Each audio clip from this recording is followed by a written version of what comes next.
All right, good evening, everybody. Clear Lake Shore City Council regular meeting November 16th, 2021 at 6:30. We have a quorum with one council member absent, Rick Fisher. Next is item number 2, pledge allegiance to the flag of the United States of America and to the Texas flag.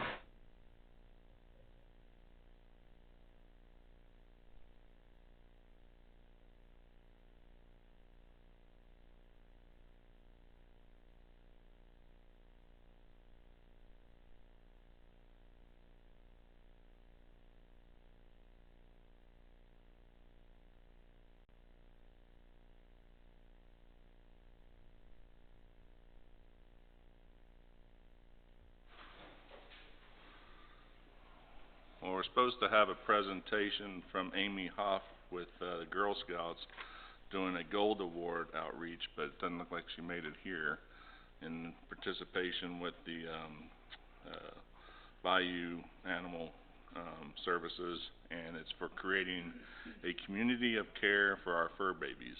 So if she makes it in, maybe this is her here.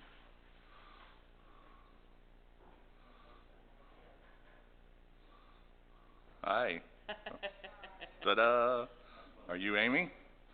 Oh, great. Well, welcome. You're just perfect timing. You're item number 3, so you're up if you want to go ahead and, unless you would need a few minutes to get situated. No? Well, if you don't mind, if you can use that microphone there or the one that the chief is handing you. Okay. This is Welcome to City Council, and this is Amy Hoff, and she's here to talk about fur babies. Hi, my name is Amy Hoff. I am a senior at Santa Fe High School.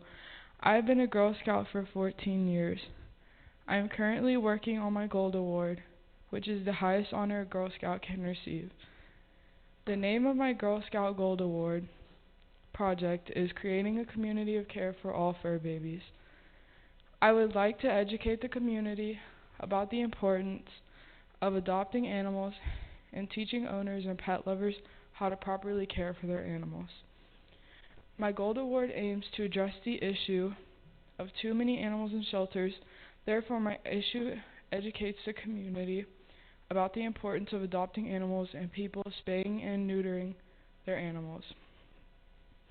I chose this as my project because I am passionate about helping animals. The event I will be hosting is supported by the cities of Santa Fe, Dickinson, and Clear Lake Shores. It will be at Bayou Animal Services on January 8th from 12 to 4 p.m. and will be about educating the community on why it is so important to take good care of their fur babies. I will educate the community about the following: adopting animals and spaying and neutering pets. Also included at my event, there will be pet adoptions, low-cost vaccinations, discounted microchipping, and doggy goodie bags all available. Very good. And what was that date again for the event? Creating a community of care for all fur babies. Okay, and what was the date though? Oh, January 8th. January 8th, okay. Yeah, that's great. I appreciate you coming out, and we'll get some stuff out. Do you have a flyer made up or anything? I have a copy of it. Okay. So we'll get some flyers out, and Adri's over there. She's our communications specialist. We'll get it out on our website. So if you want to talk to her, we'd appreciate it. And thank you for coming out. Thank you. All right.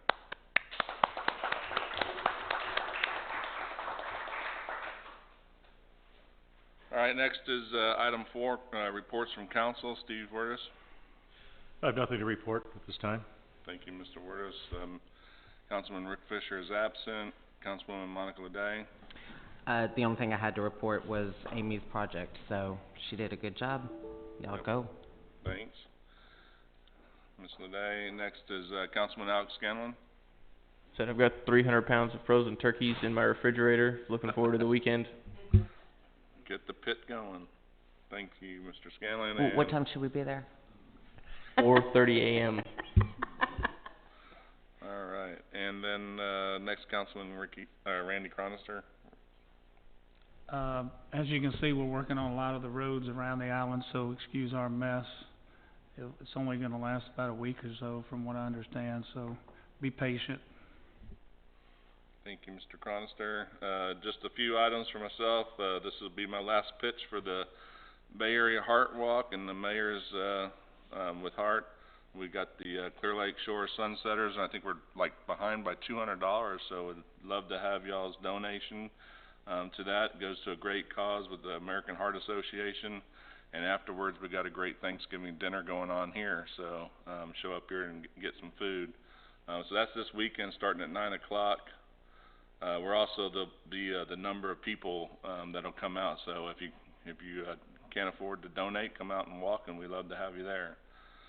Just a reminder for the City Council meeting, the next one is on December 7th, but there won't be one on the 15th. Also, we have the Thanksgiving dinner. Talk about that later on with Miss Georgette. Christmas tree lighting on Thursday, December 2nd. It'll be starting around 5:30ish. It'll be really spectacular. It's a joint venture between the city and the Civic Club, so thanks to them for helping out. We'll also have a donation drop for toys for the kids that we drop off downtown in League City, and also non-perishable food items that we'll bring down to the Galveston Food Bank, and we're also collecting them over at the City Hall. So let's fill those boxes up. I appreciate that. And then just other than that, just want to wish everybody a safe, happy Thanksgiving and holiday, and be careful out there frying those turkeys. Next is staff reports. Police Department Chief Keel. Good evening, council members and guests. I'm going to break some hearts. I don't have a lot to talk about. There will be a speed sign going out on Birch to address some complaints we were getting on Birch Road. We'll try to move that around as we see fit, but that's going to be going out either tomorrow or Thursday this week, if I can get that set up. But any complaints that you have about stop signs or speeds or things like that being driven, give us a call. We'll put them on a list and try to get that thing put out. And in light of the Young Ladies Project, I would hope that people would consider donating if you have the heart to do so. Donating to ASPCA, Galveston County Animal Control, any of those programs that address stray animals and strays. They can always use dog food, cat food, money to purchase supplies, and that's going to be my highlighted organization for this month, ASPCA and any animal controls. Thank you, Chief. Next is Building Official Kevin Harrell. Thank you, Mayor and Council. I'll be quick. We're still issuing permits. You have my report in front of you if you have any questions. 2 homes are down. They're gone. 419 Oak and 922 Elm. The car wash is on hold for issues with Target, and Galveston Brewing Company is currently under construction. That's all I have, unless you have questions. Thank you, Mr. Harrell. Clear Lake Shores Kemah Volunteer Fire Department, Chief Saniga is not here. Galveston County Health District, Amy Weber is not present either. And then we have City Administrator Brent Spear. Good evening, and since it's a quick agenda, I have plenty of time to talk, so I'll go ahead and do that. And so please just loosen your belts and lay back and just enjoy the ride. I was out last week. I don't have much to show for it except probably for a really impressive scar on my right hand. So had that attended to, and there's just a lot of things that are happening at the city, and I'll explain where I'm at on a couple of projects at the end. But since I have a little bit of extra time, just you have my written report, Council. Will be available after they approve the minutes on the website. But things of interest, Lowell Brown Fishing Pier, if you have been out there, that bulkhead's been completed and anchored. It's still an active construction site. They removed as many underwater obstructions as they could get a chain around and pull out. And they've reinstalled new piers and built the framing for the new pass-through decking. So That is still continuing. It's not open. Please resist the urge to circumvent the tape and go out there and take a closer look. Things are slick and muddy and all of that. So that'll be getting completed here as they take delivery of the additional pass-through vinyl sections. Daniel Drawer Avenue, that's something we talked about for about 3 years. That is now officially under notice to proceed with a signed contract, and that is a Galveston County project. City of Clear Lake Shores partnered as a partner in that and secured the right-of-way for that road. That will connect Hanson Road to 518, and the road, I had to call Kima to make sure I understood the exact name of the road on the other side, but it's Evergreen Memorial.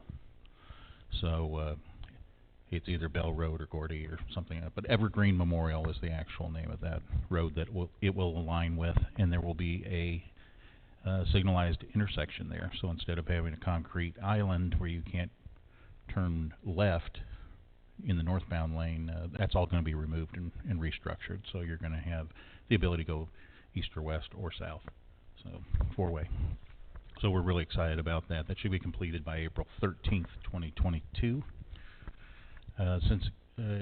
If you'd like, I can give an EDC update right now as part of mine. Okay. The EDC had a fairly short meeting last week. Again, I was out, and President Boltinghouse is unable to make it due to some activities with the kids, open house at school, and a pile of work, he says, that's waiting for him. But the things of note is that they appointed their officers per their bylaws. So Boltinghouse is president and treasurer, and then Thomas Highland is the vice president, and Mark Atherton will be secretary. And they did discuss parking.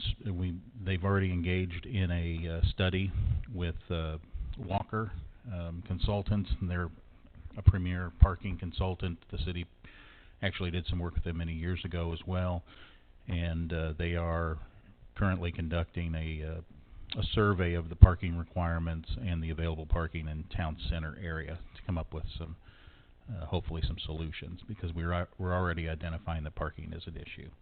So they're working on that, and they also shared with other members of the EDC that they should, I think, be working on a kind of a wish list of projects that could relate to garnering more business, enhancing businesses. Hate to dump everything under quality of life, but do the things that an EDC should be about by creating a place that businesses want to come to, a place that people want to come to and spend their money and support those businesses. So they're going to work with other committees and get with them. So that was their summary from the other evening. And so I wasn't there, so I can't answer any questions, but that's what he gave me. State Highway 146 continues. We really haven't seen a tremendous impact on that, so I'm happy. We have closed roadways every once in a while. We get around them, but that project is moving along, and it is about a year ahead of schedule. So less inconvenience for us as we go into the future. Got about 2 years left on that. So I don't know if you've ever recently gone up 146 into Seabrook, but that whole terrain I don't get over there that often, so when I get over there, wow, it's changed. It's totally different. So things are happening there. We do have a lift that we procured, so we'll be doing Christmas decorations this week on the Christmas tree, and then doing some maintenance items on light poles out front, as well as hanging some additional decorations. We've already talked about our paving projects. Please be patient as we work through those. Juniper is a bigger project with full depth reclamation, so it's going to have some noise, it's going to have some dust, it's going to have some inconvenience, but at the end we should have a very good, high quality street that will provide many years of service. Right now it's kind of chalked up. And also, as part of the work that contractor is doing, we'll be addressing the potholes in the parking lots. So the east and west parking lots that have some holes that hold water, and we keep trying to fill them up and stabilize them. they're gonna address those as well. So you're gonna have some piles of millings up there that is temporary in nature until that work's complete, and they'll disappear. Let's see, I did attend some training on November 5th for the Economic Development Council Sales Tax Workshop. It was basically a rehash of all the other ones I go to, but I was required to do so. And Kevin, did you talk about demolished properties? Okay, sorry I missed that. And then finally, at the end of my report, I have some potential agenda items. Since I was out, and I did receive the final report from Chief Keel on the police fleet rental program, and I know that was one of the things that we wanted to address at this meeting. But I want to do and I owe it to the city to do a comparison or analysis of what continuing our current program is versus a lease, and then you can make an informed decision. So that's the delay. It lies with me in the fact that I didn't come in until Monday after that surgery. So once I should see it on the next agenda, that's not a problem. And if the council is so desirous, please call me directly. We might be able to arrange a workshop for that. If you don't want to tackle it in a workshop's also open to the public, but it's not on a Tuesday night. So if you'd like to do a workshop, let me know. Probably get that arranged.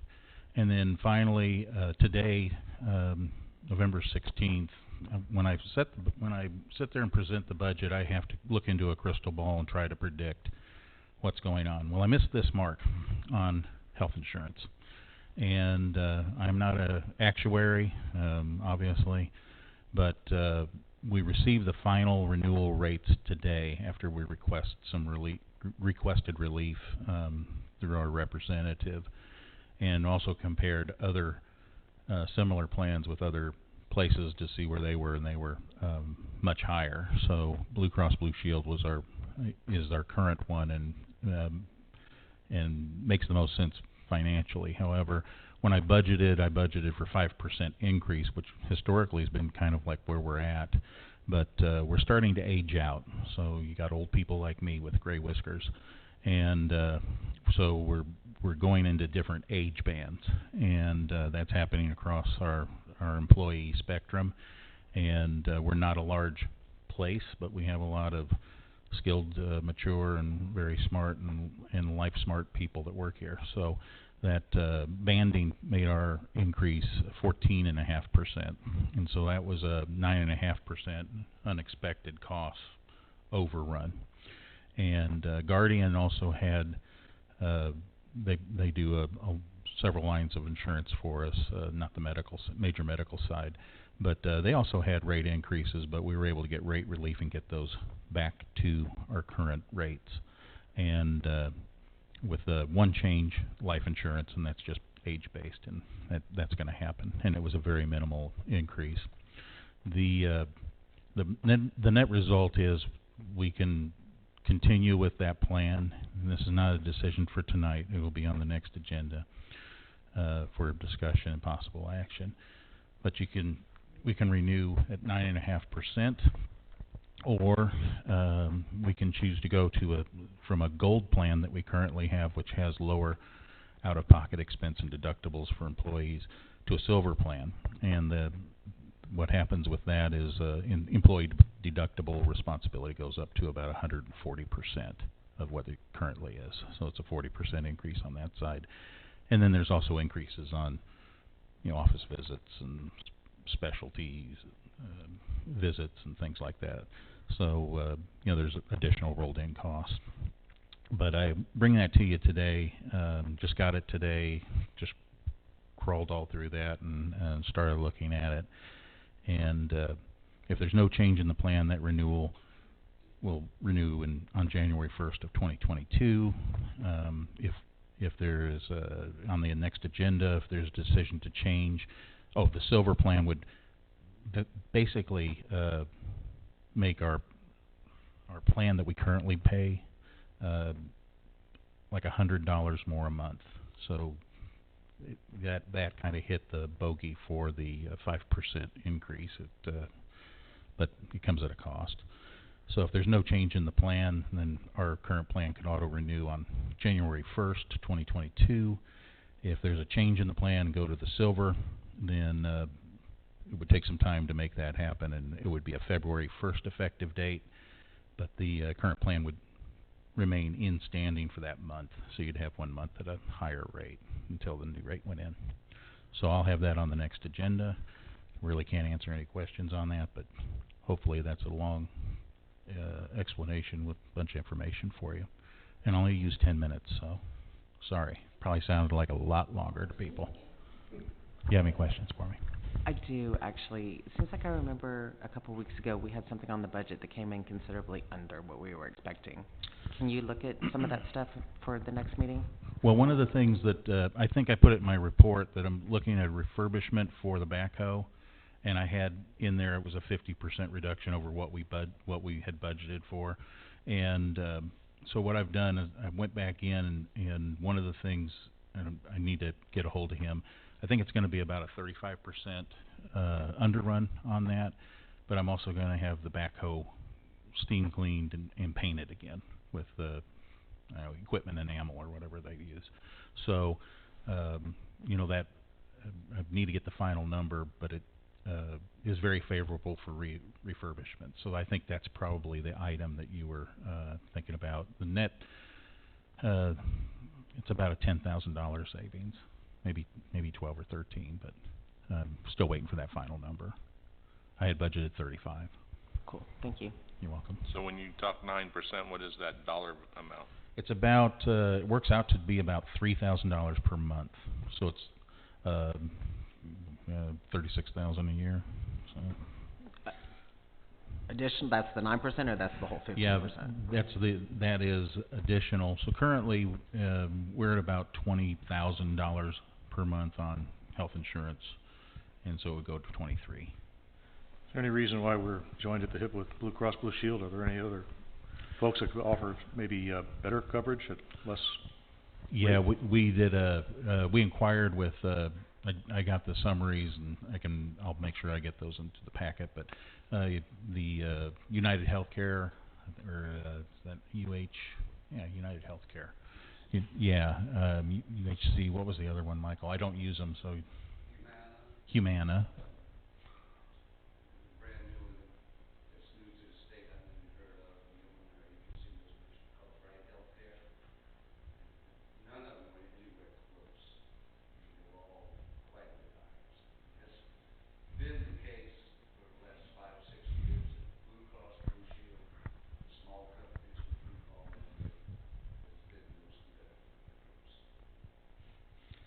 So yeah, we did inquire, but we were unable to find anything that could, I guess, offer a level of coverage that would be comparable. Just one other thing, I think we have over 100 different plans at our agency, and the increases have ranged from anywhere from 5 to about 19%, and there's a 5% across the board increase just in general. Most of our increases related to age band. We have a fair amount of older, wiser employees. We need a fountain of youth. All right. Well, thank you, Brent, for that concise report. Sorry for the length, but you're very welcome. That's very good. Item number 6 is committee reports. First up is Parks and Pool. Mrs. Richardson. I don't know if that mic is on.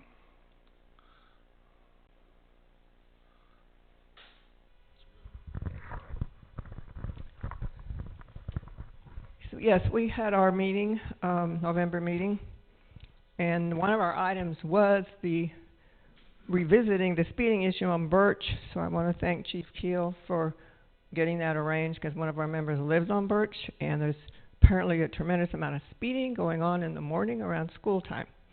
So hopefully that'll help that issue. Then we had a visitor from the library committee that deals with the book boxes. city had already agreed to, or Brent was dealing with this, to take the box on Pine that was damaged and repair it, and it's gonna be moved to Sundial once, that project is finished. But a representative from the library committee would like to take the one out of Depot and move it over to Grove. The one in Depot, a lot of members don't seem to, or a lot of islanders don't seem to know it's there, but they really would like to get that one moved. I really haven't talked to Brent about this yet, but they do have some funds that they can use, and Jesse in our committee, his company could install it there if maybe we could get a post from the city or something like that. But I'll go over with you. But they really would like to do that, and I'll get with you, Brent, so I can get back to them.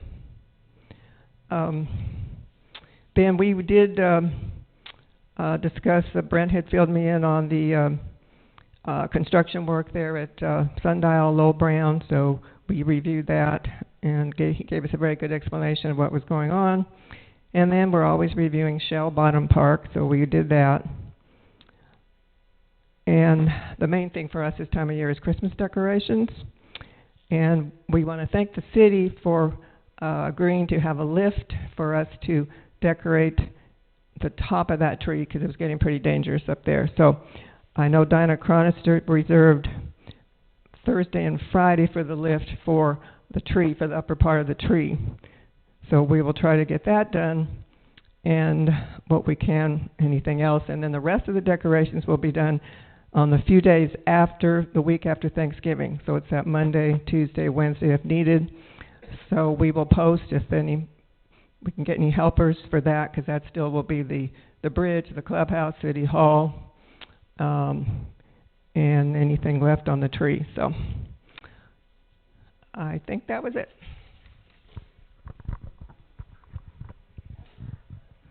Yes, we have a question, it looks like. No, I think we got that covered. We're using mostly what had been done. We had all these stuff a couple years ago. The city gave us the money to get a few more light fuel decorations, but I think we got that covered, so thank you. Okay. Thanks. All right, Mr. Sowry with roads and drainage. Thanks, Kurt, and council. First off, roads and drainage met on October the 21st, and what I'll be talking about is pretty much what we talked about at that meeting, but some new things that are going on. As Ben already mentioned, we're working on Juniper, and that's a new process that we're not familiar with in the past, but we're trying it out and probably be using it on Narcissus and Blue Point next year. So let me just start off by, I also want to say that we've set our next meeting for November the 18th, which is this coming Thursday at 4 o'clock. Invite anybody to attend if they want. Let's start off with status on road pavement management. I'm going to break this down into two pieces, the pavement versus drainage. Pavement Services, which is the company that's doing the work over on Juniper, and some of the repairs that you've probably seen all over the city. We had like 19 different places that we filled in potholes and things. They're working on doing the repair throughout the city. Today they started this improved technique, the full depth reclamation. And we're looking forward to this being a really good way of cutting costs instead of going to either full concrete or just an overlay. And instead of using our expensive engineering company that usually charges us more than we would expect. The work on Juniper is from Oak to Clear Lake Road, and as was mentioned, that there will be some disruption, but for the most part, people should be able to drive on the parts that are being worked on, except in limited cases. But it should be done within a week, maybe next Monday or Tuesday should be finished. Mr. Farrow, which is, we hired a contract inspector since this is a new technique. He is now a contract inspector for the city. He's our eyes and ears, so he'll be watching the whole thing closely so we can continue on with Narcissus later on. The city is still looking for contractors to do crack sealing on the roads. And then now I want to move on to ditch maintenance. The city continues to search for competitive bids on contractors for ditch and stormwater maintenance.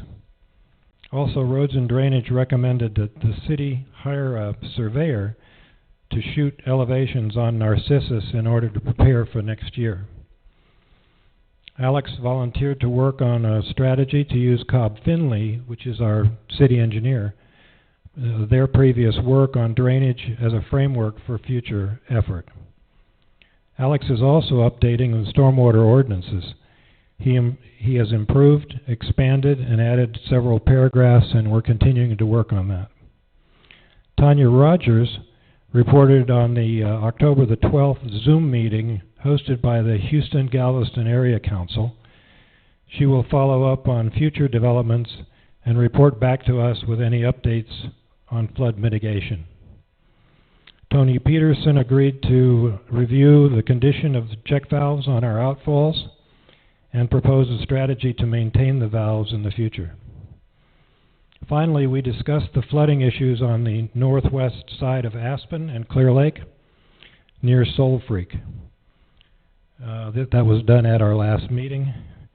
As a result of that discussion, we recommended that the city request Cobb Finley, our engineer, to submit a plan to resolve the flooding. By the way, they were the ones that did Aspen Road back in 2011, and we'll give them another shot at trying to get the flooding better there. So that's my story. Any questions?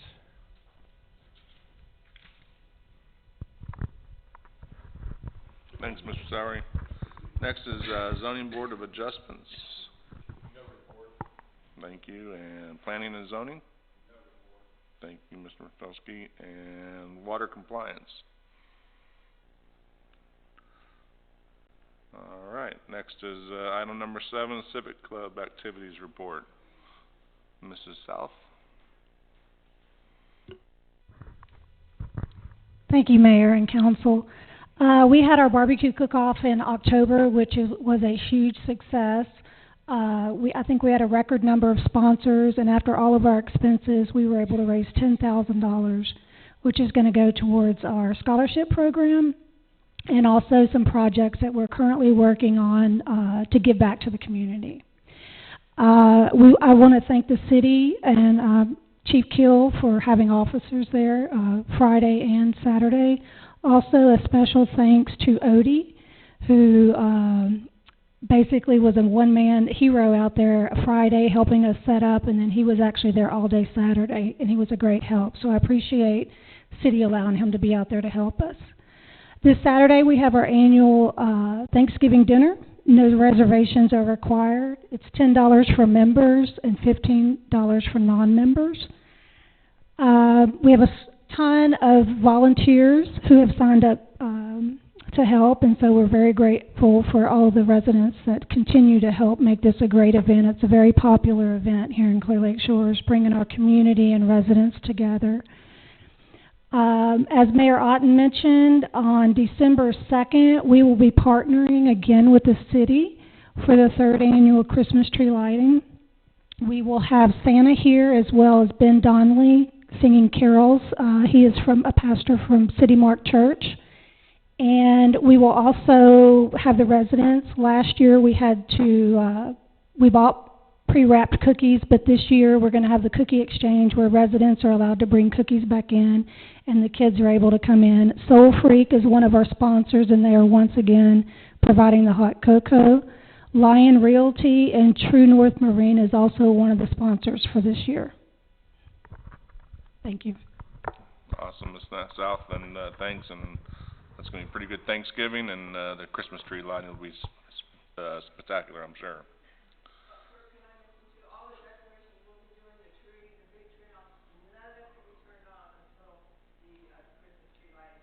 Till the big power switch goes on.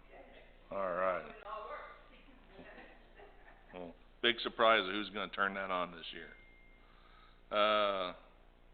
Next, the EDC's already been given for item number 8. Is that correct, Brent? You're good?